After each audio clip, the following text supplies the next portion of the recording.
Big pass Tamil season 9ஓட 8வது வார eviction ப்ராசஸில் மொத்தம் 11 பேர் நாமினேட் ஆகியிருக்கிறாங்க.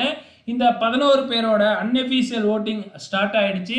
இந்த முறை யார் முதல் இடத்துல இருக்கிறாங்க, யார் கடைசி இடத்துல இருக்கிறாங்க அப்படிங்கிறத பார்க்கலாம்.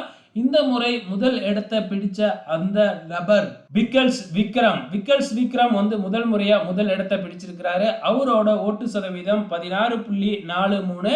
இரண்டாவது இடத்தை விஜே பார்வதி பிடிச்சிருக்கிறாங்க 13.22. அதுக்கு அடுத்ததா மூன்றாவது இடத்தை திவ்யா கணேஷ் பிடிச்சிருக்கிறாங்க 12.89. நான்காவது இடத்தை கம்ருதீன் பிடிச்சிருக்கிறாங்க 12.83. அதுக்கு அடுத்ததா ஐந்தாவது இடத்தை பிரஜன் பிடிச்சிருக்கிறாங்க 6.95.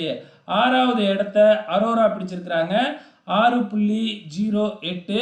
ஏழாவது இடத்தை சாண்ட்ரா பிடிச்சிருக்கிறாங்க 5.74. எட்டாவது இடத்துல அமித் இருக்கிறாங்க 5.73.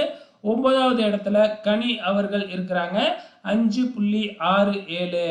அதுக்கு அடுத்ததா வந்து 10வது இடத்துல வியானா இருக்கிறாங்க 4.95. கடைசி இடத்துல ரம்யா இருக்கிறாங்க. அவங்களோட வாக்கு சதவீதம் 4.57. ஸோ வாரம் டேஞ்சர் ஜோன் கடைசி இடத்துல ரம்யா இருக்கிறாங்க. ஆனால் எலிமினேட் தான் ஆக மாட்டேங்கிறாங்க. ஸோ இந்த வாரம் என்ன நடக்க போகுது அப்படிங்கிறத பொறுத்திருந்து பார்க்கலாம்.